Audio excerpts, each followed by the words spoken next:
ile swafa man malo Yesu Keriso ma to te fatalofa tuai sa mole atnu pele na ona sila mai mai foi ma futa mai le tula le fiafi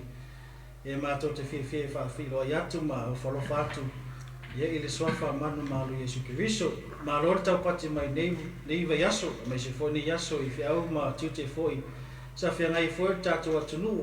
usum to fa finyo to mama ti da mas tu la to foi ya ta poinga ye mesio au na le tu pe na ona fa no manua wase manu yo Samoa ye mata talo le wale file mula lang ya wa pe ona ye ni vai tau se fuanga ye o tele la vai fitawa inga ma fevesia inga ai fa taile tu ye o to ya mai nei la le si ta to e fa soa ya si ta no foi ia le fina ngalo le tu pe na ona fofola mai ia le na fiong pa ia e to mata wi nai lo tato savalinga mene ia le mato te fifia fatalo fatuai ia ile suafa malo lava leo Yesu Keriso mato foi mala uso nei ia mala peno e me se foi le uso ia Colin pe na ona tu mal foi ia wala wa tato live por fa moi foi nei tu la le fefia pe ono ia I Israel masan ia va yaso taitasi amen ya alali ya matalia tanto faso ya la ya opio tanto amata me le tua I talo amen ya tanto ifu matalo le tua mamanai le tua lofa le tua yo fofongia o le tua malo sisili ese oi e ifu mai tu pu umo le la langi ya ti oi e fai malo foi malo ne la langi lo malo sisili lo mato tamama to te faftaya lo wangalilei le mavai no la fanau au ye foi fi au matiu te lo mato tamai ne foi wa maole avanoa e mato tala e fi au lo mato tamama to te faftai lo pelo Yesu Keriso malo wanganga pa ia lo mato fe so si sa pena ona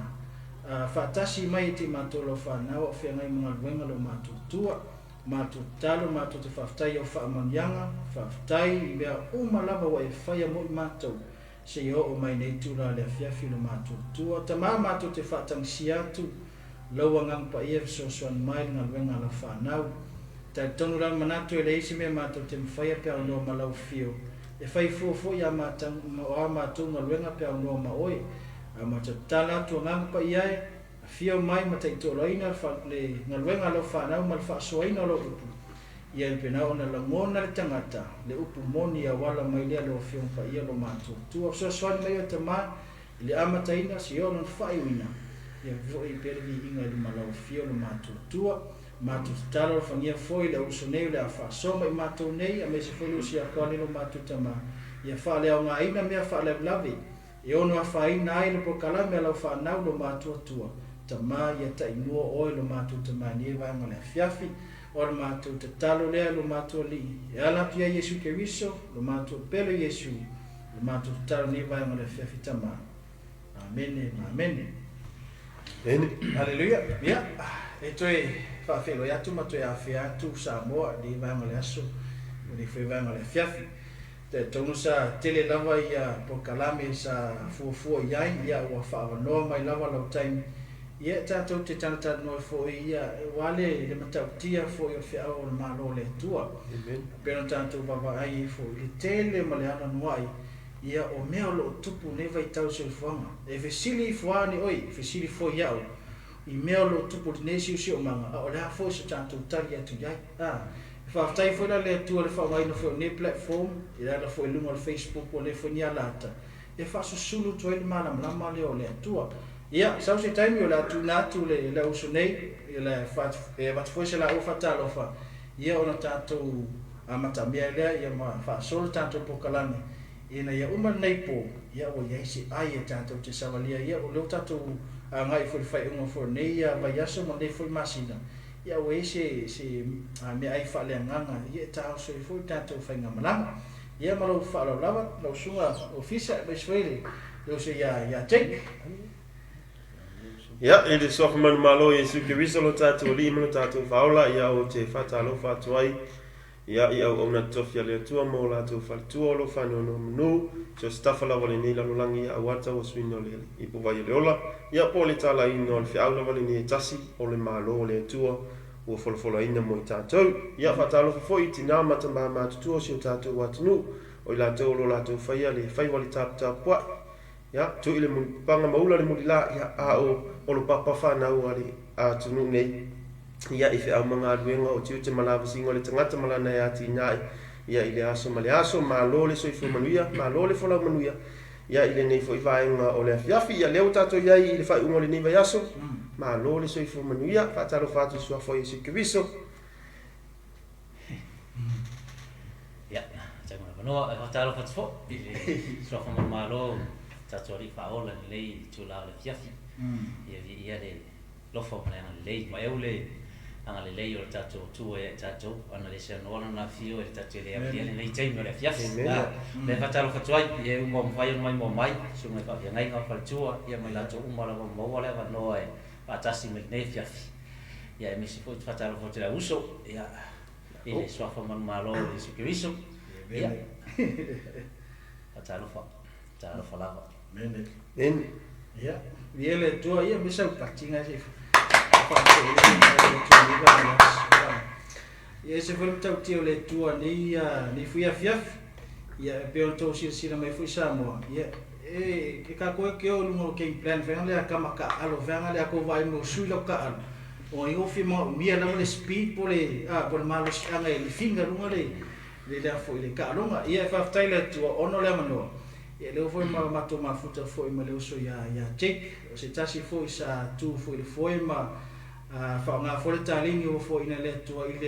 le fa o la ina le po le fa so suluina le live me ta o me ka o computer ma so si ko nga me la i me ta o musika ma design sa ia lo fa taile tu ina me ya mano ia ma to te se tolo to i me leo so nei ia fa so foi le po le tu e se ole mtautia na ole tu ole tatu te au nei ai ia ole vi na lave fo ilu mo le tua se o afeta tu ainga sa mo le pena una mafuta mai ia ole mafuta mai le sunga o fenga po le founder for neighbor kalami le sunga ia o fenga ia pasal 40 mo le fatu fo ina i sini ma se fo sunga tai ia su ala ulu ia ole pasta latinu malo fo ia fatua ia tina ia leata tia fa tail mafuta mai fatua ia Saratan Yelu pasta Mike Retta le mafuta mai ia le uso awa fo ia Colin ia a mai se folio se ia va fa savili fa tail uso le mafuta mai ia ma tu fine ia li o le ko fia mampaki mai li so tek ia ko mafka fo niva le fiafi mai foi le suati akona po le uso ia le ya baunga fa taila va uso le mafuta mai ia ole o tatu afiafi ia manisi lo tatu ai pera na mafuta mai le tatu le yo tatu mtau ai so kaka le ngora vai le mtau tio le tua ia mesi la volta tatu po kalame pe ona masan ia kawanga ko na fa ona le va no tatu te to emosi se va no pe o matule le nei se fuanga pe la vole upola apostolo le mo le na wenga mtau po mo no fa po valu wa mai le kemo fa kali le nga pa ia le lingi fa le nga pa ia o tato no wenga tato te fa ka ko ke o mol mo watu mol mo watu mai ai pe tai o le a mau o to le mana pe a fio i fo le nga pa ia ilunga ya te o to e fai fo to ma mol mau ya te o Jerusalema ma yutaya umalava ye masama ria e o lava i tu inga o le rangi o le sau imu me la fa o le tu inga the four corners of the earth so o le kakunga wenga le fai yaso uma e me se foi o morning devotion o la la wenga wenga pena ona fa ngai lungo le nei platform Facebook whatever kind of apps ngai ke fa ngai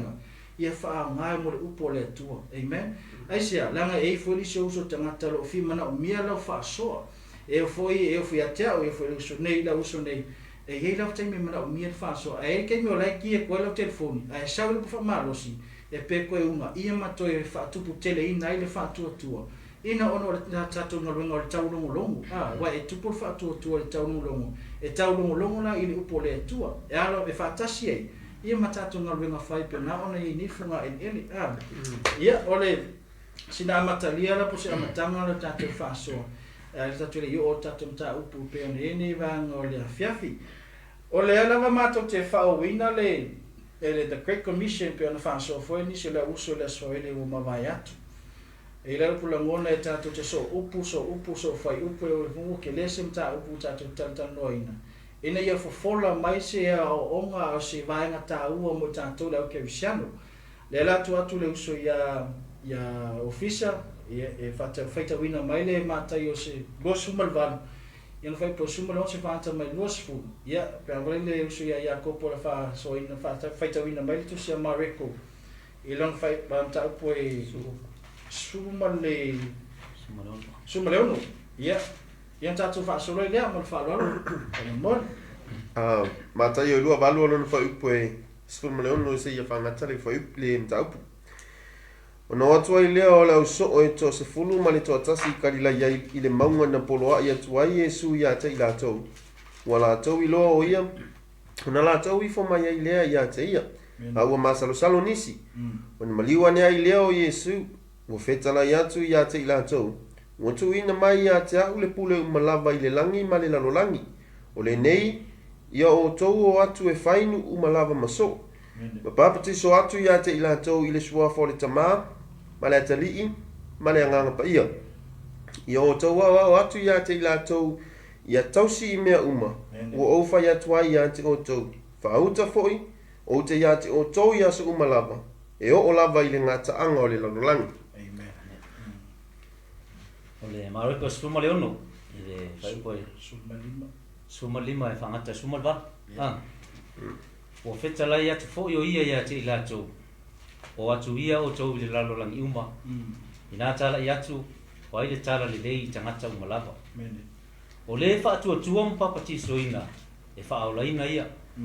a o le whaatuatua e whaasalaina ia e muri atu fo i nei whailonga i e whaatuatua e tutuli i la tau te moni i lau ingoa e tautartala i la tau i ngana fo e whitangofi i la tau i ngata a whai fo i la tau te inu i se mea e oti ai la tau te le a whaina lau e wha e atu fo i o la tau lima i lunga o e mamai ma wha amalolo ina i la tau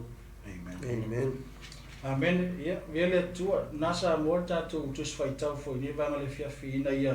manini o lava le ata vai pe ona ia le fa so ni tu la. Ai o te lo tasi nei mau o tu spai o tele na fer to tele. Ya me se foi o tele la uma foi a ona le tua i tono fata faitau langa. Ia wa ila vel manatu si tatu to ia mai ni vanga le fiafi. O le aso na o onga mo tatu le taimi nei wa tatu a vea se mea masani. Ia peo ka unga whai kauma ma koe whakawhea. O tau le ise se whamanatu po se whamamafa iai. Langa ua iai le mpo le poto whenga le ka ole ua masangi iai a. O peo ka ule yango i le i tato. Ai, o le mafua anga ma le yanga tau ua toi au mai ni vanga le whewhi. The Great Commission le nga mensha inga Yesu i yonga au so. E iai longa whi au tau ua mo le ngaruenga fu e tau na tatou whaia. Manu lo tato ye le taimi male aba no pe aku mai e ka ko ma ko sire mata yo tato ilo foi le tu sia mai tanta i Utaia ya tu sia Mareko le tu si i Roma i tanta i Roma e ila ma fu anga male mana tu tai e ye le ngal wenga e te tau ona ave i le so ua o wina e fai ye ngal wenga Yesu ke viso pe ona folosia ma fofola ina Yesu ke viso yo na uso fa mai ale fai pule le sfuma li vanga pe tau fa ma fe se fa so mai ole nei ia o to atu e fainu umalava maso a fa mai Mareko ia o atu le laurangi amen tato baba aila ye le ya ma tayo ma Mareko o tusine le la veto le tusine le sinot ai se le vai le tau ma lona foi ia le sosia ma le fele ma le tato fika na ia o le lawe au ngā mo tātou le teimi nei ono le tātou ta fituli ia ono le ka fisiringi foi o fela o ieri ke fisiana o fela o ieri so o moni ma so o le moni o fela o ieri tangata tanton moni o nga Yesu ke viso o se o ngā mo tātou o le la kukele i kai ia o le amaka maali atua ia la o sutu atu le uso nei ia e watu sila to fa soa ia mpako fa so sole pe o evangi o le fiaf ai foi so fa so sa mo ya ko mengi mai fai foi mato a whaasua atu ia tā ine pe ngā o tātou whausia se wā ia wholau e tātou ainga pio nei ni vai teimu se whuang. Mahani, mahalo. Whaftai mole am no mantangu fie, whaftai fo sunga le awa o mole a matai ni tātou por kalame, e pole mta upu fo le tātou te whaasua, mantara tana noa ile ni e fiafi. Ia, mana ia yo le fai upu le sfumale iwa le na mentioninga e le sunga le awa o nei. Fe mei yo tau atu e whainu umalava maso. Whangatai I se vaenga le fai upu le. O te fia tala noa I le fai upu le, o no Yesu le fai tala le Le fe me Yesu I le auso. Le to se fuluma to ta si wa le muli ane. Fai le vili foi le tono tu se ngaluenga e to su e listo ta se fa to fululu ai lato. O instruction ya na tu e Yesu le auso e o e fai. Fe me Yesu me yo to wa to e fai no umalava maso. I le fas fai upu le e tele o mawai I. Ono le toa tele o tātou tangata lotu. I le ngata foi o tātou tangata lotu. Au ona le tua. Ua iai le nau ta inga ma le uinga foi le mapo lotu. E le o fai mai a Yesu. O atu e fai no umalava e fai eini tau lotu. Le ai fai mai Yesu. I o atu e fai no umalava. Maso. E le fai mai o atu e fai no umalava e fatu tua in tau lotu. Ona tau pule ai la ia le ai. Fai mai Yesu fai mai o atu e whainu umalava maso. Lale wingo le upu o le so. E te maua I lalo I fona tala noa Yesu fai mai. I o tau wha o atu ia te ila tau. Wha peo no o I mea no o atu ia te o tau am. I o tau tausi a mini e leo fai mai whao. I fai mai tausi. I o tau tausi am. Ole te lela o le malo loto upu ia Yesu. Ona foi e leo fai mai foi Yesu. Ia atu ia I loa mai tangata mea no ua o te ate o tau lei fe mai Yesu ia tau atu ia o ia o tau tausi e le ngata na whainu maso ma o atu ia tausi I mea no ua o te ate o tau e to a telo tātou te loa le whiong pa ia le tua mai lava le kinese o le whaalinga ai to e ti tātou te tausi ai I le whiong pa ia le tua mai le kinese le whaalinga e lo mea uma E masani ano fa le famtalanga le. O le tuspa ia na tu sia mo tatou. Tuspa ia ato tu sia mo tatou. Ai le tuspa ia ato mo tatou. O no le ale mafuanga. E yai me o tuspa ia ele fetau I le olanga fa ke wisiano tatou I tatou savalinga. Ia you might ask me a question like why? I thought the Bible it's been expired by the Holy Spirit. O le winga la famtalanga e tele me o le whainga tuai ele fit I kongo le olanga whakewisiano o le tangata o savali le crazy po le alfutu no le atua ai o le mana ia o le whai upu le fitata no ai ona o se whai upu foi le whaoso manatu mo a lava ia malau savalinga pe whape I lau savalinga ma le atua po o avea u maso o Yesu ke viso po avea uma se tangata e fata I tai e whai le whionga pa ia le atua e le ngata I na whaasoa ai I le meo te alu ai o la unga luenga ia o le whao te whaasoa atu o tō mata mai ia ai o usavali e awa o le mea tā ua lava le o le savali e wai le aise winga o te whaasoa ai le aise winga o te iloa ai le tuspa ia mai le kinese le whaalinga ia ai o te le ola o le mea tā ua lava ia au lava ia le te whaitau atua I le ngata whainu uma maso ta lai le malo le atua ai ia tātou wola e whaapei ona mana o ie Yesu ke viso ia o le tātou taimi le foi ia sunga ia o nei ia e whaasoa mai le ato ponga lai foi ia te ilatou ia tātou te whaasoa ia le nia fiafi ia lo sunga ia hupu ia Tai mara manoa, ia loa si whamtalanga, ia nei taimi e toi whatalo whatuai le ia uso fo I vaiane ia upa ia whatara le ia po le whaimta fo I tatu pokalami ia sila mona kuile le ranga tia ia tia uia ona le nei pokalami te le fo ia ase ea ngā fo ia tia nau te whafta ia toi sunga te tia ia talo whaila sunga te tono manuia lau sunga ia male ainga ia ana le se no foi le sunga falta ia le do foi ia le nei tangata I nei tulanga pe no mawale ia uia te lo nei me pa manu ia le ia san funo foi le fa le ia mo ia ole sunga la fa tale sa tam fai loa ia le na pa tai fai na lu e ta to pokalame ia na mata mai lo suma le va se o nei te ia le li ia on nei fu ia ia o tanga tos fa lava I peno esa oi pen esa oi tak pen ia le los fa lava les me le ia aftai le ia wa mo se so ta inga I mas maftanga fia foi mala uso nei sunga ya Otineru me se sunga ya Collins ma sunga ya Ofisa ia tata no ne fiafi pe ona yele au tu o le Great Commission le wa tata no ina ne fiafi ia ai o tele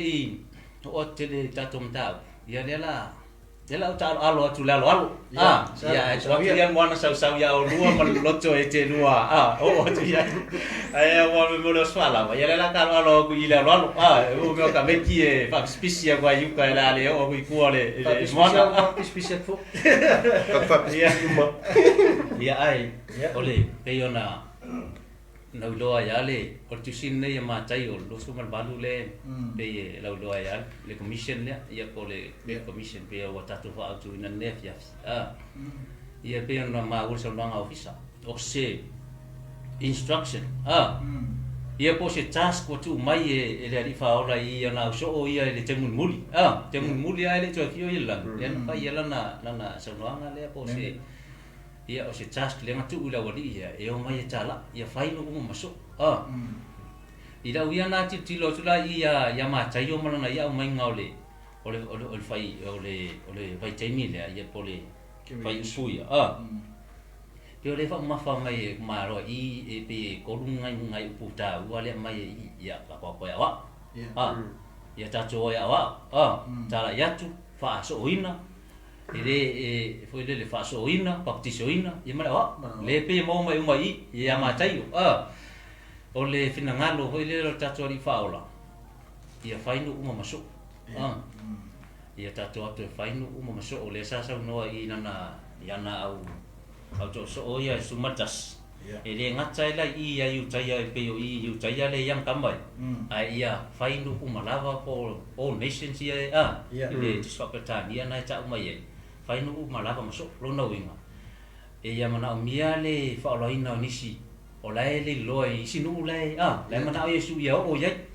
ia o ia tala inga le titilo tulo lai I tu sama ta yo no ma recall fa ne no fa tau ina ila wi titilo to e pe ila le fa ma ma recall le fa tu mar ta ton mai awa puro la lang kala au le lai e kan kong fa ko ku pa kiso ra fa lai ma ba ma ngai ru wo de mo wa o le bi wo pe je bi wo ngai mo wa changa chau le fa tu mar ta ton wo tala le fi tala wa tala ina le mana au le fa le tala ya tu tala le ko la en ne tala le ta so ya la we le si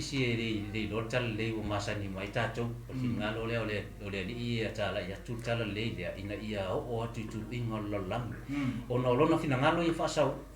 mata ya o ne fano sis le mani no me ale sa na ele tu se mari o le a ta ton fa tu fa la ina o le la fa ta mala ya le a fano le al mane foi bakwa ya ku se mare ko na fa mai e foi lam fa I longa me ga kale la ma ko ka ko mu wa fa ku tala le la tala ya pa pia pa ko mu lam pa kiso la nga ga kale le kala I pa ga ga ka foi ko ol maro le tu o le ala le maro le tu ni tala ya tu Yesu Kristo o ia na malim tu o ia foi le ala le maro le tu alen sa ma Yesu fe info na fio mai o ia man malo tala malo ai na fio mai o ia fa mai malo le voi lam ni o ai le malo ro o ia o sa man malo o le ala na fingalo le le ala tu fo ai fa mo le o to pe je ru ma o di o fa chas le fa ngar venga le la fa ko amen le sin ta ta pu na tu ya o lua te lua ta la tu le ai fa tai ma ne nim ta pu ta no ne fia fi tu fa na tu ta tu wa te lo ke siano ia ta se fa pesitala le vai te o te fita no al melo le fa tu te lo ke siano o le van ke siano pe o mele a tu ti tilo ne tu sia ti sui mai e e tala ia tu ilunga tu e tala ia tu e vai ngai le na o tu mau Yesu tu ai pi le ka kom ela ia lo kuma sa le pi masa salo e o foi I le la faia kala le la si da fia le Yesu masa salo la wali e la ka le fe mai mare ko si o le la ka kom fa ko ia o le aula la fa la inai a o ka ke o masa salo o le menga le ku pungi ke sia no le vai tem o le van ke sia ai la ngona masa salo o le ala na ya le nga na tusi lima isi ke sia no ilunga le social media ne vai tam e va ai tu lo le ke sia no tu po me se me fa me le si tu ko si lo le mo ia me le na ma foi la ya ka ko le tatto au me la fa ku pu pe amaro si fa tu le la ngale mani no io fa ilonga na ia fa la fa ngai ku bi ke bongi pe amaro si no fa tu ya fa me su le fai unga fai pumba ia pe me Yesu okay ia te o to ia so mala la fiora Yesu le ila ngang pa ia ki lo mera le ma Yesu pe astar fa fai ngofi ki me Yesu ra pa mala ko pa o fa to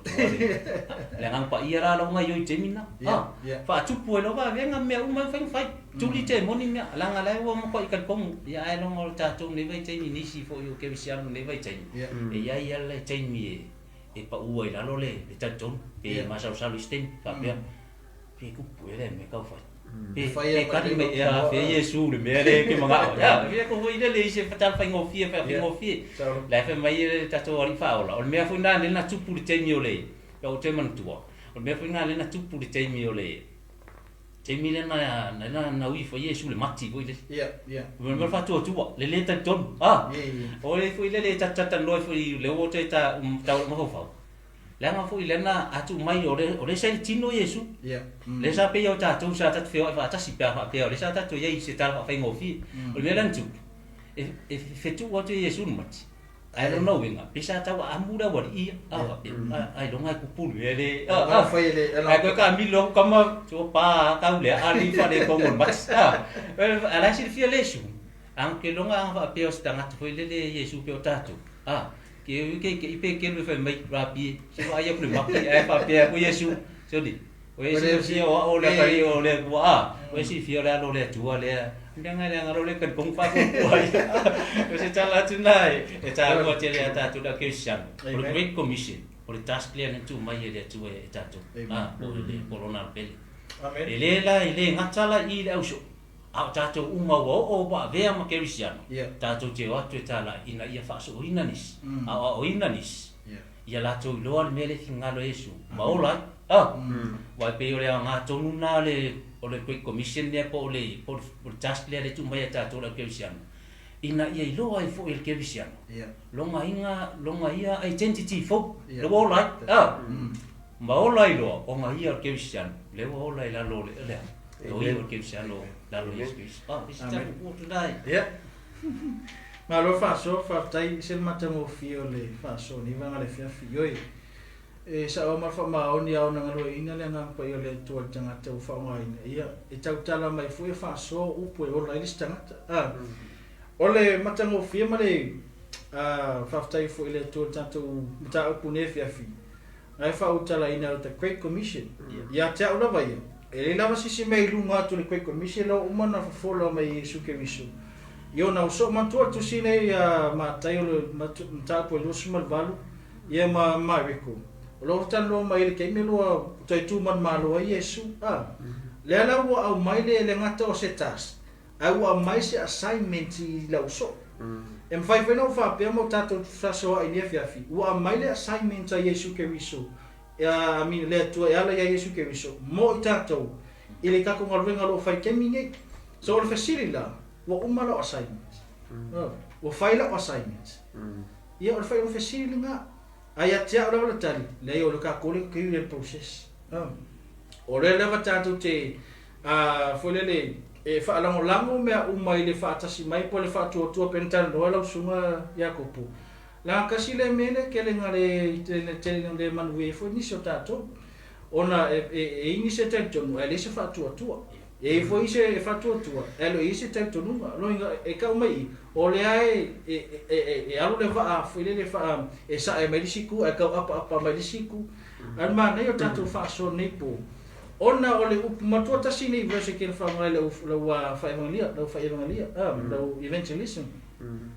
e lua lava upu le tenga pole me kokia pole method nga fa nga Yesu ke viso ole go go pawanga simple ia arvenka ole ka ofika ku le vamo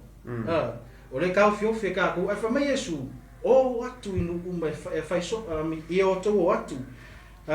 e fai no umma lava maso go and make disciples ngale o wa ele se me ka ki ka fai ko fele e alu ai iso nga ka inga fa nga no poko ya ka ko wo au umma o nga o inga so kasi le vanga tawa i ne pena ona mausalima fa vai ta to so monia Yesu ke viso ta to ta o am paso lo na malo ia tato e whainga ruenga a ua o ina tato i lana upu. Because there are people who sent and people who went. O tangata leo wa sent, kaka wa uma o whaupenga ine le uma o ine le upo le tu, o tangata lewa e o ala kouia, o whao ngala ko poto wha tangata. Lela e o e koe foi, mai whamai, sa o a oi. Anga i loa au ke alu le, koe langa mai rol kenga venga o anga. Me anga i loa, langa e ke loa, e whai mal poto mea uma. Langa o le tato ngalunga ke o e whai. Kako ke whikai ia i matangata e le tari tonu. Tato te whelele e whiaosongi whaatasi matangata e le tari tonu e Yesu. E le tari tonu e se ola whaavau. E le tari tonu e se malo le tua. Paul mele kako ia minia i la tau. La e ola as a normal life. Pe o telo nisi me o tari tonu nga i neva i tau se forma nila o langi o le putism. O le ia tulou nisi e ka le sia o le ilisi ka nga te tununga leo le self-exist e te tonu lava lātou ia lātou ora ngā luenga le tātou le whai kengi ka kuo e whaingu umalava maso e whamai whi mariko ka kuo le laurangi e le wha pēra a whaolaina tātou o na whaile le atua a vātou loa o le o whaolaina o ia a whaila whaolinga ma ave langi o ia ku o le laurangi ora ngā luenga le tātou au kako ke fia vaveo le langi a e kako assignment e kau ngā whaatumu ma whatau nuu i le ngei funga le wha pei lava o na wina mai le atualo na pelo Yesu ke viso na maliu lava Yesu a tosu tona tausana le tala manino le langa tala sa whailunga la whetalanga Yesu no sato o tau mu o mai o se lui tau mo i tātou i le nei vai tau se fuanga manua le tātou maua le manoa wa whailo assignment wa umalo assignment a mato le atua ia te oi a se whi au fo i mui mātou le uso nei e una ia i pia le fie tala roa ma te whaasoa i le whiau malo le tua a mesi o le whaolotanga. Awana i tu mama i ne tātou le malo le tua langon malo le tua o i le whanau wai le whanau tama le o misari o tu ala whanau mai e le telo ministry. Langon malo le tua o lo i ele tupu sisili o Yesu ke visu. Amen. Lena sto e awina mai lo na pelo Yesu, lena awina mai e le tua lo na pelo Yesu ke visu. Ina ia i loa le tangata lena awina mai o ia nifunga ili ili. Amen. Matua le tala venle le evangelia Ioane. Wa e atu tala inga Ioane e te tangata ia me e lo se lako kupu Yesu. Me lako lako perfecta ia Mose o lako uso ia. Me e kupunga mai lako i kupuanga leo Mose ma Abrahamu. Ia tala e to Yesu. Ele kai konga lako whamai. Tō fa feo le fa ko ali a cosa o lima sula fa meo o ma ko kamba e peo se ka o mai nasi se fele se la mona mo tato o se fe au mo tato e te le o tato wa ngalunga town fight.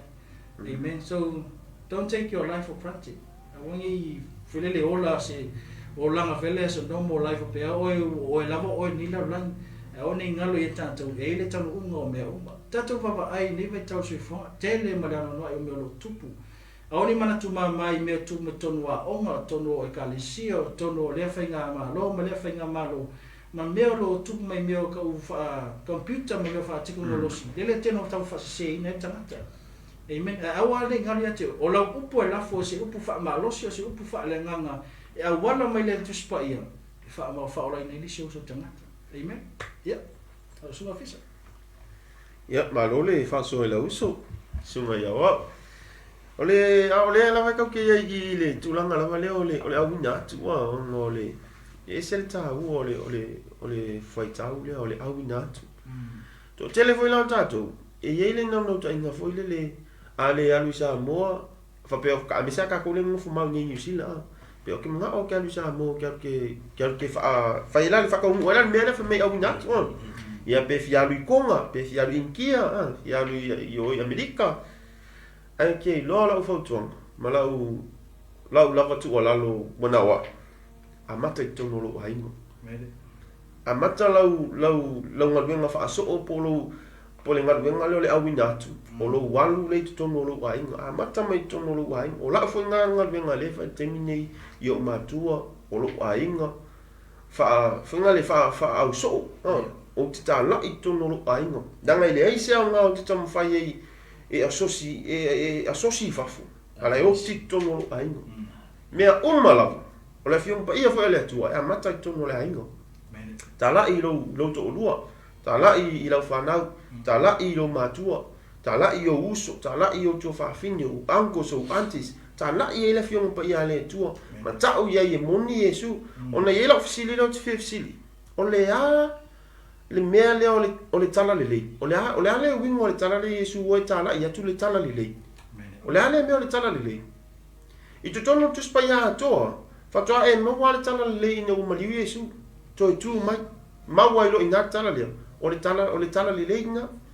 o le tala o le kala fonga le o e vai de kupu se memo mo pe ngai con tu spaya o le maliu o ki po e kon ai ko so fu mai fa kupu ke min fa ku ai Yesu la salu e ngo maliu ia la salu i po e fa ke la ku Yesu ko e mai fa ma ku ma ai ole me mo ale o kupu fa sa kaulo e sala e luka ia la ai ko ku mai le so ole tala le leile na ole tala le leina ia Yesu ke viso o Yesu na maliu mato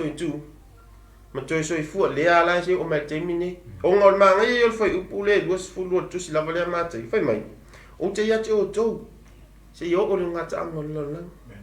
o lo no wingo ia fika fa ma vo fa ia ole o fia o lua afe mo tupu tau sanga talu ona mai ale na fai tala le Yesu o le o toi soifua mai foi le au so na fai ia Yesu ai o le ngaluenga le lei ma le ngaluenga fa so na fai e peteru ma le au so ma pasi mai e ia nga tama na latu o mai le tala le lei le o ta fa tala le lei ia le so le la o ta fai tau o ta tali tonu ma fa tu pe on na moli mau ia awa nei o lo tala no ai foi tu se mata io foi America foi mai tali tonu ma fa tu ona e fa la ina le o lo no wingo o le o ta fai tau o lo on ya Yesu ya te oi ma langa fai mai tala tu pa ia fai mai o le tali tonu ma tau i longa nutu e fa ola ina ia ai fai mai Yesu tu se mata io foi ia bon sawi a ngale tat le mena tu si le fa punga le Yesu fai mai o au male tama o te sau ma te no fo tupu fa tasi mai i to tonu le tangata o le na te talia ina Yesu ke viso e te mo tono tu se mata o ngalo e te au ia le tu si nei o le mana ia fa punga le Yesu o lo no winga o le taimi lava o te talia ina Yesu tali tonu le uloto ma tau le umutu o Yesu ke viso le alo le tu so ifua o ia na maliu na liu tingo tangata na maliu ma to e tu manu malu fa mai e sau o ia fa tasi male tama e no fo tupu to tonu ia te tatou o lono winga e afu mai e o fe lava le me o te alu ia pe o te alu sa moa pe o te alu Australia pe o te alu lo fale pe o te alu fa fanga winga o lo o walu lava ma fe ave a Yesu ma fu ai sia langa fo yo le o tani manino Yesu fa mai no fo tupu tonu i tatou o le malo le o le atua o lo tatou ta la ile malo le atua le malo Yesu ke viso o le malo fo ile e tatau na tatou tutu malo se tala langa e tele lava ia tala ina se sele le temine e te ala tu lo fa fenga venga sa le malana ia fo tala inga e te fa lo ngatu ia e foi o le ia pahaula ma ia ala ia sa le maria tala inga e fa lo ko ia la mosalemi ia sa le maria kala inga ia tatou fa itete alanga e asau sa tani le sa tani sau ole ali o pungsa femele portus pa io le sau sa tani sau io le angelo le malmalama te mo tu se falinga e te mo atu o sau la sa tani ile sau sa kani la kula ile ai pe o me ka meki we fa ka mai mask we ma se we pa pe le io sa kani nga le ile ai asau sa kani kala ngo mai Yesu man tu fo ia le le taimile na ngapongi Yesu le fast food was ai latu lola ia le una wala ngona fi ayo Yesu o mai ana na pongi fast food ai latu lo ia sa tani ia latu fa so Yesu te lo ele me no upuina mai ele ia latu sa tani fa ini ana lava upu na latu sa tani fa nga mai upu ale tu ala tu tono tu si a tetonomi tono tu se tetonomi te mawai ia upu na nya la foi e veni e sa tani na ai tali fo Yesu o tala sa mai ua tu sia ai fe mai fo Yesu mai Satan ua tu sia e te mo tu ina o upu ala fa nga Satan e lo ni upu Satan ni upu ala fiong pa ia le tu o le savu ila Satan e te tauna tatu fa te milene o le savu Satan ni le savu Satan ni la te fe mai wa o Satan le ai savu sa ka ni la ke fe mai fe mai le upu ku spa ia mama me upu ku spa ia mama ia ngalo ia tu ia ola u fase no e ta u aida pe ona ta u el sunga le o ia tine le o ino le mafo fa le mala malama le ina ia I lo mani no le awala maala le tu awa a le o ino ta tu mafo fa tu sa mala fiong pa ia le tu so mai le usoi uso mo tu fa fine ta mama tina ma tu au ona le tu e fa ina ta fo ina ta tu wilo awala ui me sa tan be ale ya o ina leo tatu ma fo ono le tu tilo e mos fate tinga afa peni ole sunga ya Otineru le fo ma ole tangata wo uma ona o ta winna le o ta winna le ma fo o ta winna I me ko kia e fa ona fa fo mai me ala le fo mai kipi fo le tu lo le lo mutu ma le afi tu lo le ngana fo mai kipi o wala kulola ile fa pela o sio tu ale ma tu lola ile o la kulola o aula o tele ia onga fa tasi ile mele fa fo ma o la kulo va ia ku fa kulo I le sunga le fo mai ni fa mole la sunga o sio ta mai fa tu e fieta o tolo na fa ai ke o va ia ku soli bo ngai tango fa o le sunga ngi ia fa ia konfi o la tu lo fa ia tu soli a wo fa ia me nga se nga va ia o lo ka ma nga la ka mo fa ia o leo lo wala tu tangata ile ia o winga ile tu langa le afoma ala tu o te nia tangata o umo na o winga mala le tu langa le o le fango ta o tonga e fa pe na foi la se tilo ana ile afiong pa ia le tu o le me le alu ya o winga le ile afiong pa ia le tu ai sa fa ali me poto foi le fa me a me fa pe ia ale fiu na tangata ia o ya o ngama sta tam fa matala tu ia le afiong pa ia le tu ia ala foi fa makala mai foi ala nga ia foi me ala foi nga keilo ia o se wala na tilo na ia foi le ile afiong pa ia le tu le mele le ta u le o ino tatu ma fo fa ile upo le tu ina ia ma fai fo na fai ngo fie ia le tatu sa valinga ia ile ne foi vai tau o se fuanga wa o le pumonia ile o to fai ngo fie ai va ai nei le lalo langi ma me ia tu poi e ma na ia e fa mata ma nga ia ai ola ingi mali e mer kama o ngale kol mali e mer kama ia mai ole aso foi ole di tato tele mai do tomorrow never promise it's time to accept Jesus in our life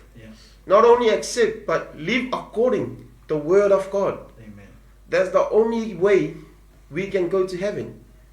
to have faith in him accept him as a Lord and Savior but live according his word amen ia e pasi atu ile sunga la o nei ia e fa so mai tatu mta upu le ala vete le tatu te mita tu tata no ai so mai te tatu ta le sei o ma na ia sa le viele li fa tai ia le ma futa mai le sunga ya basta fa uma sebe singa tu maunga fa tai la wale ma futa mai ia me se foi le Tina matuali ya to sivi pa taila wa to sivi le mafuta mai tanto pokala me yaso mai fosi mai se foi se wa se to ro foi le mafuta mai ya mato fini ya sali viele tua ya ese ta volta to wa fiafi pe ona e fa autuina la the Great Commission ole e awana ingalo ya tato na wenga ole fa tamala isis o foi nei fele tauna fa tauina fa taunu o ninga foi ja to le ngal le to se ngal wenga foi le e pe e ka ke u ni kofi mangi me va pena ai e yelo na ta u pe ona fa so foi le uso nei ile fa ta waina o le o wina o le so Amen. Ole au ina le so na te lo ai langa renga lo fai. E per tala vele le tu se yoane mo fa po suma lua. Amen. Ole fele lo manuia e mau tangata e tali ina Yesu.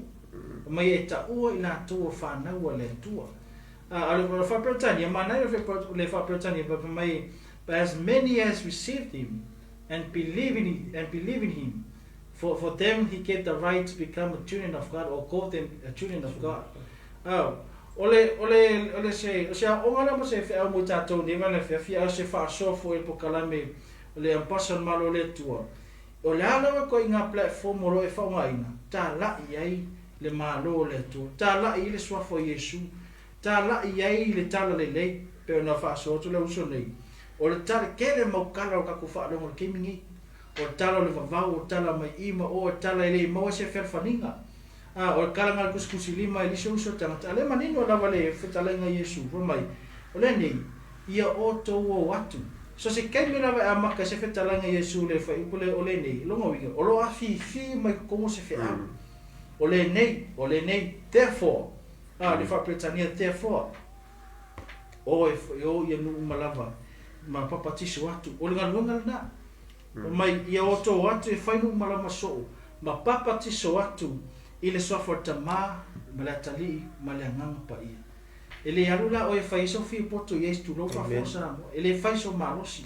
a e alu malanganga pa ia le tua e fa tanga ina le loto lisi so tanga tala e ala tala e inga ia fa faimo fi la ngolanga peno fa ia tu ese tanga tato te fele fa filo ia ma fa ia ilu ngole ala la ini se te ilo tala inga ai paula lo ngolo fai tala au ni fa fingo ia le fiong pa ia le tu Amen.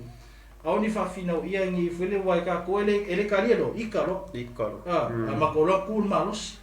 ai fai mal poto fai mal malama fai mal nganga mo lalo ina ia pena ona uru fale ile fina ngalo o ai le masusa sto fini ole atalia le tala inga ia ole ainan malo le tu fa mai e fili fia ma ala langa ma sapia ia angelu langi si nganga tasia e sala mo ma to e fo ia tu le tu matalia Yesu iluma e fai mali fa le no la tala tu spaia to wa fele o ko akele se ko ko kiki la fenga ringa o se o nga mutato ma o mia o le uso o ma o mia o to fini o ma o mia o te ma o tina tato tu e fenga ringa fe ka ko ke o ile lo tato na o le to na te fa sino mai ana au ko ke fa au foete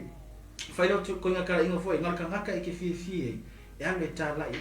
a foi kam fa kala il tala le Yesu ke viso mai le fenga nga le to il tangata o uma ona tali ina Yesu na fa metu se mai ku alu la langi o fe sini o ai la langi o tangata le fa ola ina e upia o le ula ai maluanga o fa taanga o iai amen o tala iai o la tola o la fi ma mia sina o se upue e fa su ile nga lana o la to loto ai sia la mo pongisa ma fa pongsa ina o la to wala ia na o pongisa e fi la to tan fa Yesu me se awala o ta to le ke fa ma ave fe awal ma lo le tua amen alu iai so iai nata le na uso na to fini au ne tu sio tato lima au ni fa msino ai tato amen langa e yele fa msino ngalo mul mai ele fa msino ngalo pe na no mul mai e fa msino ai tasi o tato tangata mo tato ngawina na i meane la ofisina mai o ma fa lo assignment ile amen amanu le mo no ma tato va no nei la ele ta la ile so fo Yesu papa tiso atu ile so fo tama lalu maliangan pa ia so mai fa polu so fa mai ia o tau fa o atu matausi i mea sa o tau sa o wa o ina tu le o tau e peno fa tu temo sola ele ma fa yo ka ko e fa o nisi o so tangata pe fa pe ko kele ia o mai ma o mai la mo Yesu o fa ia o masili le ma fa ia le nga pe na ona o ina yo no so ina ia loa ala lilo ma lo le tua e talia e tangata la mo si me tato se longo vai ko baka kwa kalia le se me se longo kupu me se va venga oi le ira o pesa o le la la o ki ka ko le vai o maka o le kasi nga fu tangata ni vai tau se fu e fu i me vai mata Au tātou no ma kua kala kuspa ia le whātua o me le wa aia I mata. Tātou ni me le wa aia. E mā fua na isi la ngona ni afiafi. Kasi o le tātou sawalinga, e leo le whaletino o le whaelenganga. Amen. We walk by faith, not by sight.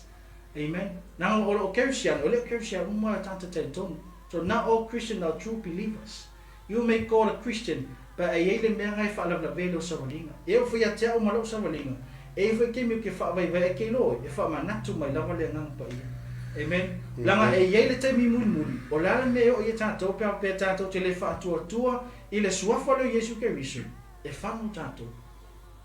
E se a e wha mai tu se Ioane e tolu surono, sifuma leono. A wau wha pe alau na lo wha mai, le tua lau rangu au ina mai lona pelo Yesu Keriso. Ina ia le whano se tasi, e whaatua e lona suafa. Amen. Amen. O lela pe koe wha mangaku aku le ampasa malo le tuamara uso nei. I le taimi o lo tātou maua male awa noa o lo iei le vai tau sui whanga nei. Kako wawa ai I le vave o kaimi, I le vave o aso, vave o vai aso, le vave o se konge o minguki. Ngai kela ngai kapisa I kelo aso mai soni. Ia wa uma foi vai aso ia. Kamo e mafo fau le nganga iai. O la se o tapenanga mo lo aina. O la so ngaluenga I te tau na o fai ina I o whapena o na whaoraina lo aina. Ele mawhai o na walo ale foi le isi o tina o se o uso o se o tofina mato fai mea whatasi. Ale o sa o le alu le o saulu I le malo le tua. Ale nga ia o ainga pena o nga fiatala ia pena whaasolu su ia Ofisa. Mua lawa I tutongo lo aina. Amen. E fōlinga mai e titi le foi le fai upula tatu faso ni vanga le fiafi ai o longa tau a longa te lenga atoa o le talia o le Yesu e fai malifa o le lola ia me se fosse mato savalinga ina ia fa malosia I pel so tanton langa o fetalenga le Yesu le avion so o tangata tanton o tangata to foi le fai ngalunga o tangata tanton ya Yesu Keriso the full gospel of Jesus Christ. Amen. Au tātou te o afa. Langa aka ko afa. Ele umia e whaki. Amen. Au aka ko ke whaavai vai. Pe whai mai e whai makongi mai ka koi I alama ma se ku lunga masawari ka moe. Amen. Ku lunga masawari ka moe. Au e ke while whaavai vai ngofi ma foi ngofi upu whai langa ele sa upu na tu I luma ia oe pea ke me whai whamsingonga. Amen. We can run away from the judgment of this world, but we can never run away from the judgment of God's kingdom. And you can't hide it from it. Amen. Ele mawhainga e lafi ai. A lea unang e toa, au na lea tua I lea sosa, ma lea sosa. Ia o se wha malosi fo il vai aso taitasi. Usoi o maia, awhawhine o maia, tamati na o maia talia le upumoni. Amen. Amen. Ele mawhaion tātou ufo ele nofo wa ipea. Pea whapeo o lea lawe e alangia le whanau le tu. Whepamena fo ise whamalosi nia fiafi. Ma so se ministry ra pena ona tā lai mwhaso sulu ai le whi awan malo le tu ma le whaoltanga. E iai lawa nau ta inga ma le loto nata. Ina ia e talia le upumoni. Talia Yesu. Talia le whaoltanga. E le koko ngia se sinikupe. Pa o le angasala na whaifua lama. Inga ia whaolai ngai le laulai. Le ale whai mai Yesu, unga ua manu malo ina tunga mau mai. O e whainu malawa maso. O watu la rangi e tā lai mapatiso I tangata I sofa tamane alo mene. E iei le wha moi ola tātou whanau le tua. Usum tu whawhia tupulanga talvou. A moa mai nei whaasoa nei wanga le fiafi. O lau taimiri nei. Awa nei whaase oi mea whaletino ma mea whawhia ni lau nang. Amen. O kele ngā fua ina na fua whaina I whanau tupulanga talvou. E meise. Wa maka ona influence ai o lato loto na lato ma fa ma to sina ai o nga fa pera lato e on me sa ole ma ko ke ola ale no foto tu spa o le van tu ya tu ma pe fu tu tono lo moto malawa fa ma termine talia Yesu e fa mali fa lo la o nga luego fa le ma tu te fa ya tu lo le penga te fa ilang o ne fa platform ma ko ke le lo atu o to o na ole nga po ia na te fa o atu fe au tono lo loto ma lo fina ngalo ina ia la ngona ia ti oi salamone ma toi fo I mai ia Yesu Keriso. Ya, lo so Ofisa.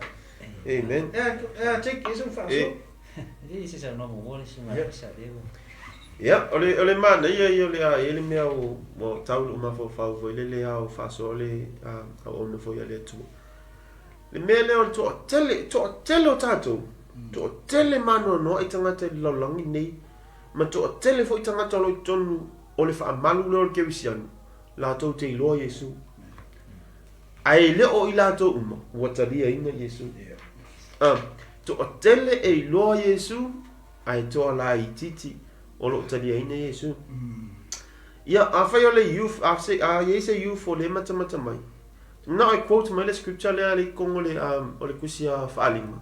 Revelation chapter 3 verse 20. Say, behold, I stand at the door and knock. Whoever hear my voice and open, I will come into him and then with him and him with me. So it's very clear. The Bible, Jesus himself say, behold, I stand at the door and knock. What is that door means? Amen. That door means in your heart. You hear the voice of God. You hear the voice of Jesus Christ. You hear us telling you, open your heart and accept Jesus. But you still ignore us. Lai te tamu whai lava leo iai bero mawhafo. Nga tole le youth le matou for youth. To telo la tu te mamlama i le tu. Ai to titi la tu te talia ina Yesu ke wiso. You know, in Isaiah 60 verse 1 it says, arise and shine, for your light has come and the glory of the Lord is risen upon you. It's very clear, and it's amazing scripture. You know, you have to read scripture by scripture and compare your life into it. So that if I go fear onga lua sama vali maolai, I'm a fongi le scripture of me. Arise and shine, for your light has come. Esele manga ye ole foi upunga ngai ke mo kon kusa isa ye yongos ful me arise and shine. Don't be shy. Awe ke fa manga ye awe ke ma awole avea kala kanga awole avea kala alo ainga ma awala ke mai ma awala ke fa vai mo fi ai. Arise oi e shine le tu o e pe ai ku lai ma fai ngalo le tu awe ke popole kala kanga awe ke popole I kala o makua wai e ko kelo ka ko youth o lai sai kia ongo o le pulenga makua. We honor them ka ko ke ava I ka ko makua ka ko ke fa longo ai fa mai le pole ko fa mai e fa mai polo ya Timoteo fa mai ia e fa longo yo matua ia la o le li a fa ia la le o la o le li ila o te matua. You can honor them but don't listen to them. Some of you guys will disagree with me, but that's what the Bible says. Listen to your parents in the Lord's way, not their way, in the Lord's way.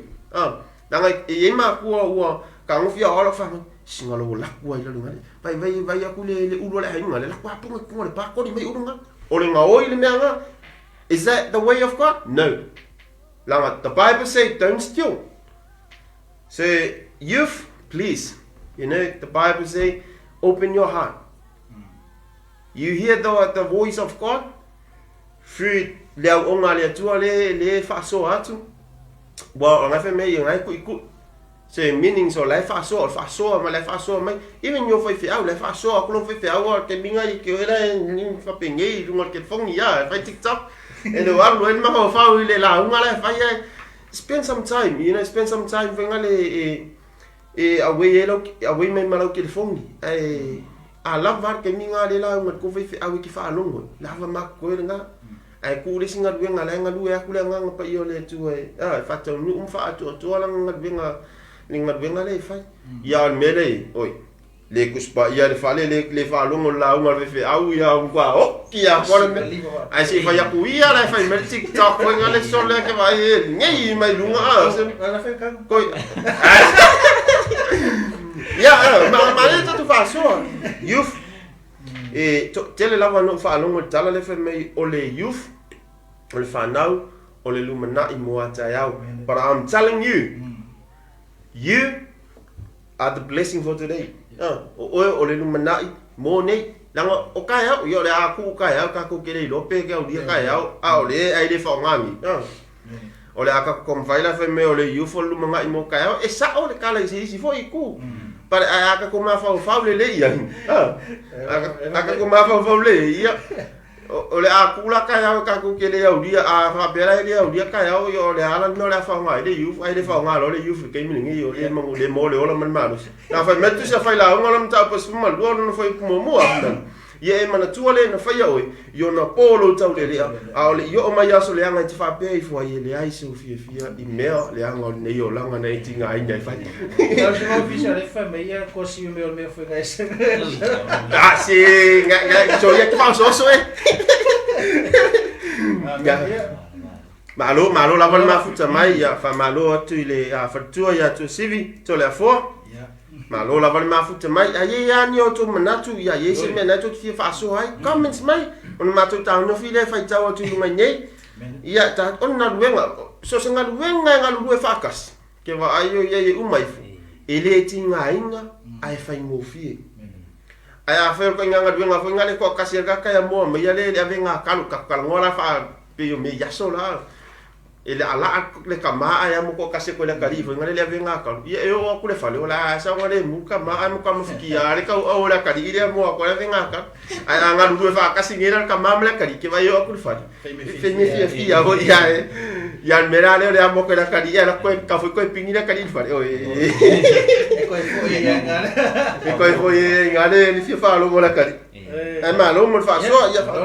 la fa tu le sunga ile ya kopo se ka mo ko fale Ofisa se la ko mo ia sta mo no o se itai ele o se fa ya o mo se tu spa ia po se ava tai la no sta mo la no ne fia no me mana ia le se nganga se mo ka Ofisa no ni to tele mano no ke Ofisa ai to la itia ia o tadia ai pe ole me vile le tu to tele la ke Ofisa ai to la itia ila o tala yo fai commission le mana o la fa me na ai pe o se au nga pe o se task what tu ina mai e fa ola e tato ona ele plan mo lumana ia tau nu le plan le o le van fa ta tia le tu awa so o matanga tai na o le tu o ye trele o le mafuanga na pe se mafuanga na unta fa ta tia e yo na so o ye task le o me tato a ve am ke visiano tato o fa wa tu ye o ele yo ye ona e tau nu lo le plan le tu pe o tato si le fie ia teme fa i wina o mai me uma nei o le malo le tu fa u ye la la na fe mai o le ala le fa tu am ta ton ngoi le i mere la kala ya kuma ia fa fie wa le la fa ora o la fie malo le na sa fe tara Yesu ele o le malo fe mi le si fa ngo e si le matama o la fie yang foi desa ta ton fe au le na tala ia le sa ta fa ta tia Yesu i yang au so tas ta to o tala ia ona e ele me tu pumun e mana ora o ia fa sa wina o ta tu la le sa no tinu pe yang te fa na tu tu si de sa no anga Yesu ma le tu si ya wa fa pe la le lo fa le tu e ta tu le la yang ka kia tas le ele ingat tai tu i u tai ya are ia o me ta tu ia ta tu talia o ia ma fai o ia mo ta tu fa on fa la ina le ta tu ba an ma o e ta wala o ma fa le fa o ngale mu buli va Yesu o te ia te o jo ia so mai on ngata fa ina ta talia o ia fa mo lim fa o ta jon fa tu ti o le ana me ka ke po le ba ko ka isin o se tala ho le o te man tu le ta tu tala ingale na lo le o ma e fa tu fa ia la mo mau na so ma panga ma si se uso foi po le sunga le ya o ya shaki te va tu la ma o fa ai o te la mona vi ka ki fefe ka po le askala se vi e te ma o di le la vi e ma i se tala fa ya tu il la mona fu le fa tu a me fa tai ta ai no o fa tai le o ta o te le o ina pe na sa no o ina i ta to le na fio ina e fa yon ta to tala ya tu ona fai mo fie foi la ia ona i do ta tele ta tala ya tu ma malama fai no fie ona to si na lo tu wa pe le winga le mele na o ta to ya o ina ta to le na fio pe na o ina le o so le na o Yesu te mi la to ma fu e o tu la tala ya tu la fu mar malama ila to le fai nga ya o to ta tai nei fai no fie to si na mai Fai ngofia lo na ofi le message. Ia talia lo Yesu. E ole ta wana la o ina pe on tata no mai foi le na es sa no. Ole au nga to no just la fata ti Yesu.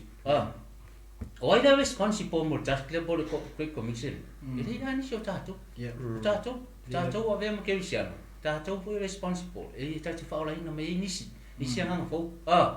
Ole mo nisi foi o fa pe mai mo mai. Ele ia sustain. Wa va vea la lo sei fuanga. Wala ta tai. La ta tai mo to hioma. Ta die Yesu e fai mali mo fa. Ona fa ola ina le oe. Ma e ola fia le ma ro le to pe o luna. Se si fa po tunai ya lo su. Amen. It's just para mo tango fia ne fia. Ele to fa tai. Isa la vale sa no foi le uso a me se foi le uso nei. Ia ola fesiga le ai sa me o mako mofo ko I. E sa o mako sa fa ku I vai aso mulmuli ai wiki egi. Ele se mako filo. Elo se mako fia vele per le ka vela ke longi follow so be fia famous. Ai ele auna mala purpose o mato tu I mato sa fa ku I. A me se follow sia Colin pena ona fa fuele tanto po kara menepo. Ina ia o atu lalolani. Wai e ko la ko fa ma ko le ai ko kelo lo tona ko ke mai mo mai. Ole main purpose ai o tanto ala ata por CKA Ministries, Christ Kingdom Ambassadors, e pay onga yele for the mission statements, or to reach out, to preach the gospel of the kingdom of God, and to extend the kingdom of God. Le lai pe ia fitu pula na e le vision statements of CKA, ole love, light, and life. Fa pena foi se na ngona nei po mala usu nei mato tele o mai foi ono so mato fielo mata ta oto mato ngo le ai e tasi la val mato valawina o le mato fa I lo atu mata watu ya to le usu to fa fino ta mama tina o ai lava pena ona mai mo mata to pokalami o le fe au tau le malo le tua o lo ia le tupu silo Yesu Keriso na lo ta no mai Paulo fa mai lo fa tali mai oia I teimi wa eli iwa tato tino nei e avea matino pa ia. Amen. O le ala foi leo mātou vala watu, mataratara no atu, mawhaasoa, ia se upu o pena o na toto ina Yesu ele tua tono nei fale, ia mese foi le nea fiafi. Ine o pena o na talia Yesu Keriso. E fai mali faole lo tato o lama. Ele fai tato savalinga newe taimi, e a whaatia Yesu taimi uma. Ai whawhitai le atua mo e ala ia Yesu Keriso. O le lawai au mai ana apo inga I ona uso. E whapena foi ona apo I tatou ma tatou savalinga whamaia. Le fia lua whetau sanga ma vai atoi nei ia foi. Le wheta lainga. A o le lawa pe a tatou whaitau iai. O le lawa e sawi I tatou ina e pena ona ola I tangata. Ma ta pena iai tangata. Amen. E le koe kau ka penga ka koupe ma vai atu ni lalangi. E ta pena o tatou sawa atu il malo le tua. Il tatou ta penanga I nei fonga ele. Ele sau foi le fuor ngata anga le ngila lang I mea ka ko ke faia o mea lo pena ona faia tatou lima e o mai le ngata anga la lang ine wo so o le tala le o le malo le tua. Amen. So a tatou mafau la iai o le lava ku ava moa mai Yesu Keriso po le atu e tatou. Amen. A fai foi sa ese ke misa e tau a fatia lo savalinga lunga le ana sa ka ura veilo ka vale pengala lo ka vale e moe e kifa lo ka vale e lave ina o Yesu. E iei le avanoa. Amen. E iei se mafu anga tatau. Olo iei se wheau lo pena ona fia tau watu ia te oe. Whao ngalo tupulanga talavou. Whao ngalo o langa talavou. Amen. Awa ne I whao ngā ina I tātou I mea whawhiwhia ni lau lang. Amen. Don't spread the wrong message. Amen. And stop waste your time to spread the wrong message. Guess why? O le kei me ki kala inga ele wheau se se. Toa tele o kakare a muli aku ia te oe. Amen. O nga whaapela e sao mena ke whaia. Ele sao. Lango e mea umaele o sao. Amen. Don't spread the wrong message. Amen. Amen. Keep crying le upo le tua. Ma vele ma eise taimi panga no vete lua mafuta me le tua. Kero e kupu ya tau me le. E ke me ngolo ya tau na whailo whaftai le tua inisio tai au. E au ke sao e lau ka avali. Ma kong eke lo uloko I mole tua whaftai ta mai ni yasu. Whaftai ni ia no to e mai o wai. Kako ke moe am kako manolo. ia ko kele lope ko ia lo fai mai lisi aso al fa ftaina le tua o le lava tu mai le va noi lan fa dau e fa tin oi lan alwenga e pe o main message ai o ngi po mo ngi fiafi go and make disciples amen o le fa so ina le lo lan fa so fa pe le upu le tua e le sa upu e le yo mato upu ale upu le tua e inspired by the Holy Spirit e transform mai tato Paula le upu le tua e pena ona fesu ia io tato tangata a fe ka maa ta noa I mean a fe ka fa maa tato loto tato tangata o le upu le tua sui e tato tatalo kasi le mea a ka ko fa le ngalwenga fa tala I tatalo le tua o lau tapenama ya maka mo ya ti oi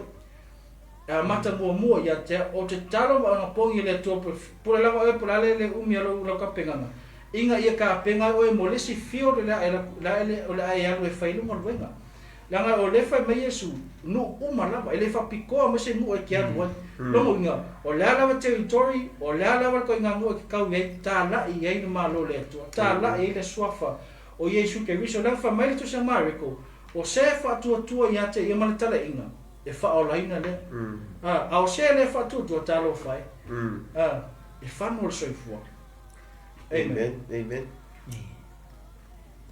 que fai kaukasia tu sa mare ko ai sa oi a fai na won mai tato e le tua e ye le tau no me malava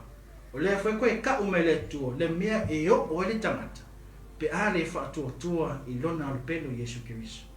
la le tano mai foi tu sia a Timoteo tu se la tarifa lenga Timoteo amile la tarifa lenga o apostolo Paulo ya Timoteo ile mta upo tolu I me e o mai pole balo anga I me tupu na fa mai le fa fa mai o fa tolu o e loto inga o ele ma le fa le leia o e fa tawapua o ele taofi mana o tino o e fa sawa o e ino le amio le lei o e fa alata o e so na fai o e fa fiteina o e wa teren mana o I me fa fifia e le se mana o ile tua kele I me fa fifia o le se mana o ile tua amen so Samuel tunu pele oni feu o talinga le fa ilo atu mal fa pula tu le fe awol malo le tua ava pe fu o mato fiu Bole mo kele ko ngofa kulunga ima fa so tu le malam lamo ya le fion pa ile tua ai e ye le matu fa mo moenga ile pena ona I lol tangata le fa mo o le tape na ina le tua mona tangata I lunga malo le amen o le tato ngalwenga le fa mo ta lai fa o tausi ya onga Yesu Kristo o se fa tua ya te e fa o lain o le ele fa tua e fa no lava ia amen so se tato ngalwenga le fai e ye lava malapata inga e la paka ye ngalunga so se au va lava e ol fenga malanga e ia la paka inga la paka e inga ia ina ia tau nu ul man wia ina ia tau nu mal fia ia tau nu foi mal ole wa le malo le ka kia ga ye ole malo e kum wa le ol ele se me se ka se fa mo e ka mo so ia e se me ka se pongi sa ka mo so e mala malama toalo na malo e si o mie foi au longa le foi lo fanua e se mata mo fio le ole fa so ina foi a mesel o pole tu o pena ona lenga te discipline I tato ai e mau tato le foi le fa mo ona rise up shine amen we need to stand up as one pero fa metina ya to si to tele isi kerisiano e va ai mo lalo isi kerisiano to tele foi isi kerisiano wo fa machine sino isi kerisiano arvesilia na la no lo fai o le ala mo venga o lo fai tatu wa tala Yesu au ka la isi mau mea pero fa to don't spread the wrong message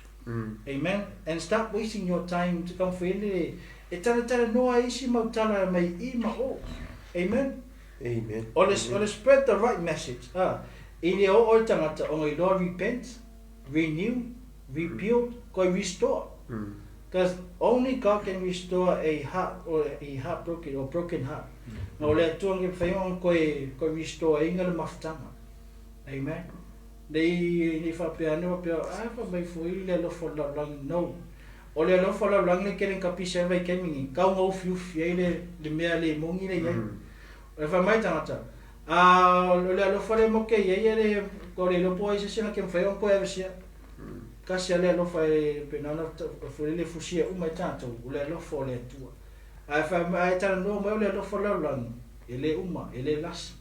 sika mai kemia la o le alofa nga e pungi e na masala amen ai fa fitai le tua fa fitai ia Yesu Keriso fa fitai fo ile anga pa ia o le o ye tato vai tai a mino kako vai kemi lo kako ye mele ngang pa ia amen o le completing o le trinity ala fu le tu te male alo male ngang pa ia ale ngal wa Yesu mai o te awina mai le so son sili o le so son sili le o le ngang pa ia le la ka ke fu le tala noa ma tato fi fa so ai ile time ni au ngi ko ku was time mul mul se longa ke la ve fa esa la mole se longa koe lava singa mingu ke onga ti le lenga fa le fa mai mo fa isa la mole le ai ken mi ninge fai lo fai unga tata lau feeling ata tau tu pulanta lo pe ma fa ya e kele la wa fe o to esa la o to o lu mana i mo le malo le tua o le ken mi ninge o to amen e temi aone i fole le fa pe si longa si o makua la fa mai kala pese la o masami au te au ni fa tali si e matu ona e fa pele o e fa nga na ke mi ka ping ai tam de tam martini talvo mo lona sau ni malo le tua la nga le sau lo tina ele ro ko so kinga o so to lua o ai lava e ku mo e mo fa msinga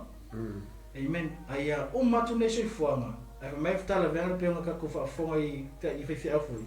am gela to bala o mata yo fa pe na fa e ko kile lo ta to se ko nga ko lima mingu ke lu mai ta dia Yesu fa tanga o ye u fale tong lo to ka kala ye li sia mo o mo lo sa valinga ya tu la uso nei fa mo sala fa so mo ngoli ya ona ta to fa mai ala pe ne ye va mo fiafi o fa lava ya fa time le no man wi ala lo to le il fa so mai le fa tu ya tu CV I think ya tu CV fe me ya tu CV fe me to tele lo ke visiano to tele foi la to vai mo la lo ilis ke visiano to pe to tele foi la to silima manu ia lo to ona e moni ma fa ma oni tala le to tele ta to ke visiano e to silima isi au lo to silima isi au so ke visiano e ma fo na fa pe o le lavo le mal la mata to e fo ile o ino ma fo fa e ma fo na to silima e ma fo na fa pe na ona ven mo la lo ilis e kalesia o le lavo le mal malama tam fai vele e picture me le la au e vai ne le la au tasi ale o ngala au sa wala ile e al wala ngala au po fe la vale me tau ona vai lo la ile wo so la le la o le la na o so le si tu le ngavale e to le so mai sta mai la o so le si la i tam tau te vai tu le so mai sta mai la e fa pe na la le fio pa ia le tu fa pe na fo ila ta to ke visiano o ta to mala mo le ta to te la lo fa man le la tu just pa ia le la da u la kunga mai dai fa fo i ke mo e le history e ka mo na copia con me le manuia lo to fa so a tu CV al fa tu ona e tasia ta to mai le matanga o le mentupu me sa lo la ia le o ila le reformation na fa ye tamale o Martin Luther ya ma Calvini ma o to fala tu so o ile tau sanga le e tasi la favor se lima se lau le na le tu po le reformation ya o ila le pena na ta ape lo le lo tu tasi le ta o ta koliko a wal ka koliko ye o le atu lau so o ila le e tatu mala le mele o malo mele tu silima o malo mele ai mo lalo ile si e tangata ai o tatu mala mai lo i tatu fisota inga malesi fo e kalesia o le is fo yuso ke sian lo wingo la fam talang i le melen tupu i len ta apele kalesia le ele tam fai tamala Martin Luther a me sui se tala inga e tasi la van tala inga tam fai Martin Luther e talai le melen na mai o ai na tam fai Martin Luther e ta pe la lo action ia po fati nonga a pa tele ia mahla to ta yo le kalesia sai le na o mai le kalesia o no tam fai fa tau melo le sala man tuole o Yesu Keriso na sau e maliu tu toni eta tu ang sala ai o ta ngofila kamba ye mo lunga yo le kalesia ngai kam fai vele le ayang sala ngai la kulia kongila kupeng mangalo la ile la sala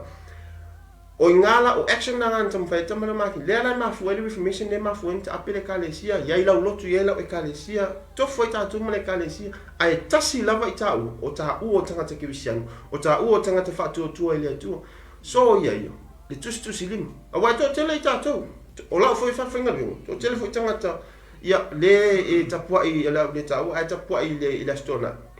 ia e tusi lima I le lotu popi tusi lima mai ia tatou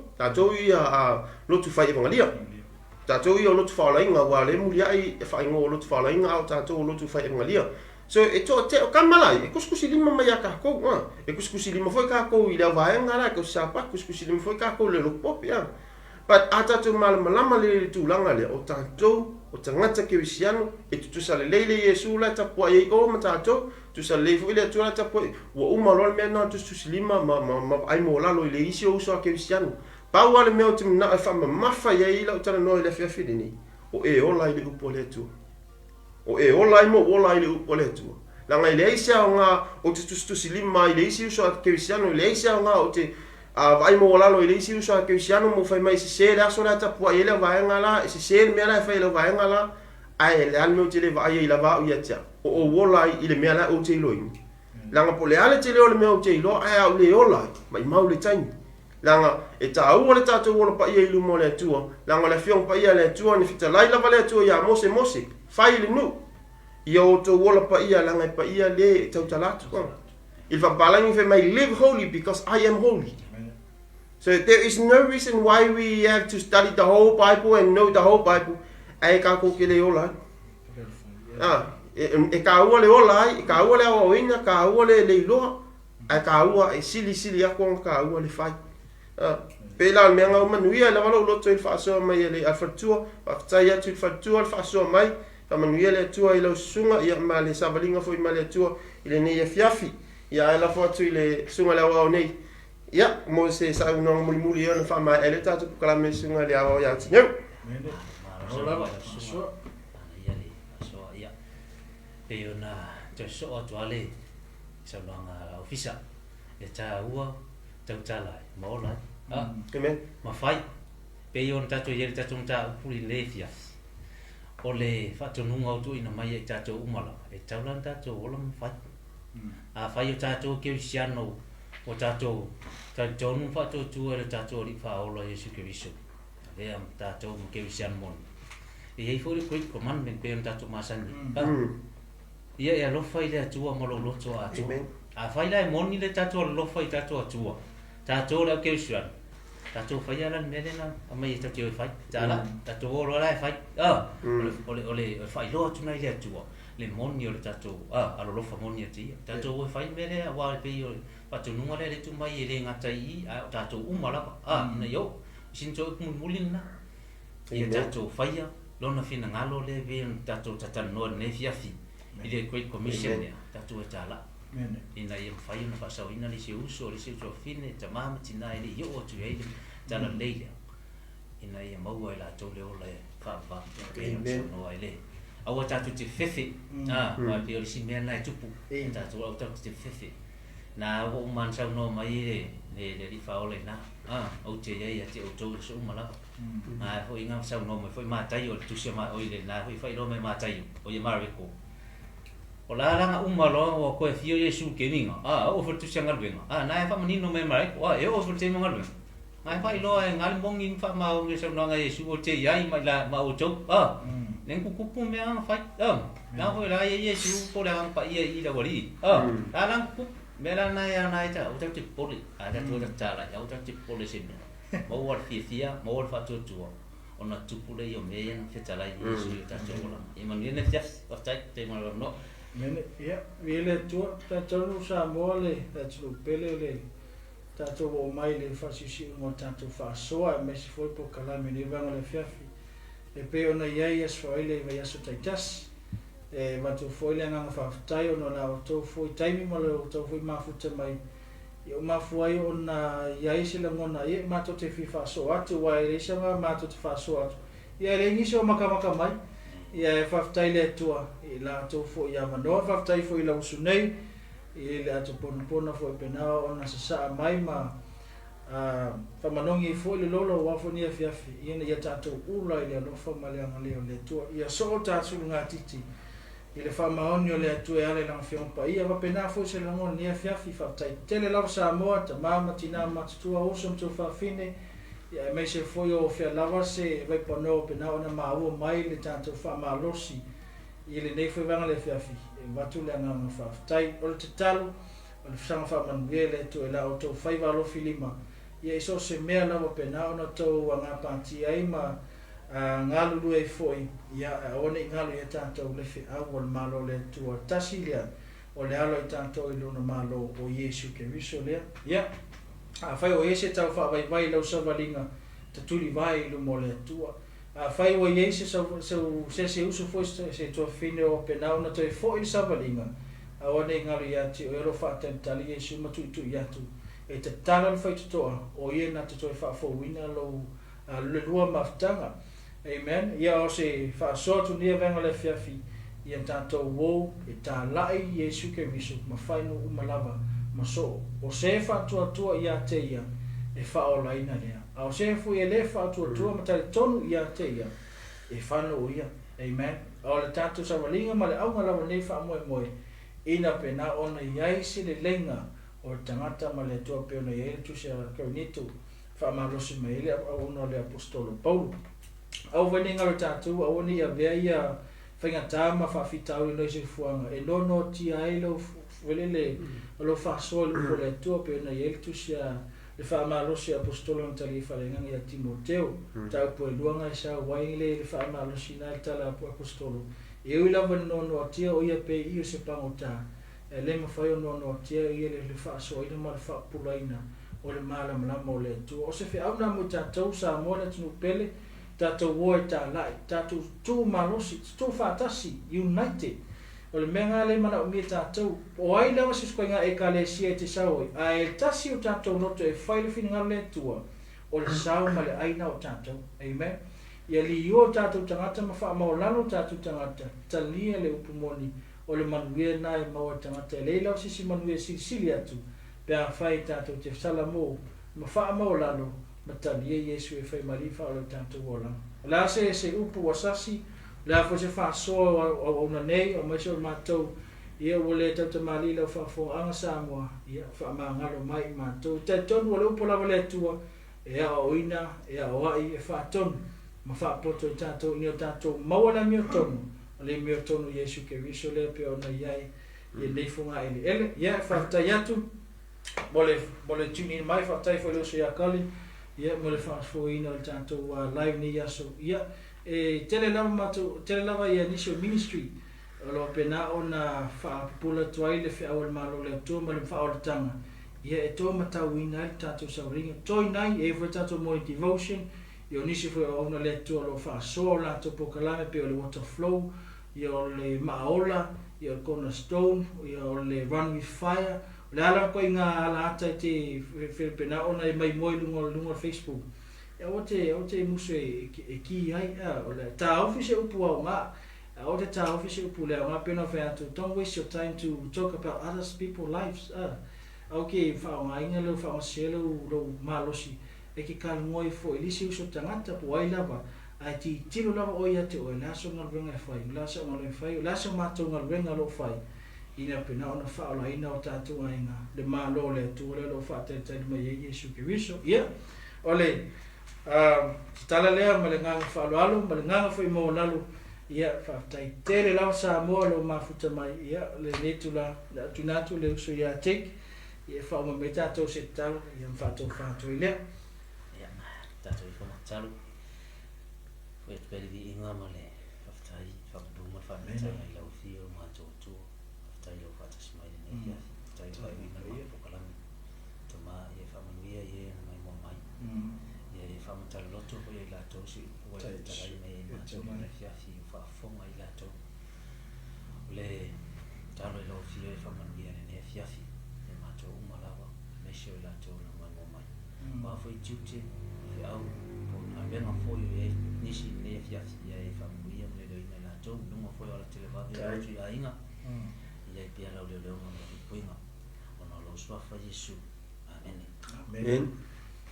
ya so pasa mo ngir ke mangu foi ka puinga foi filemu ora fa so ora take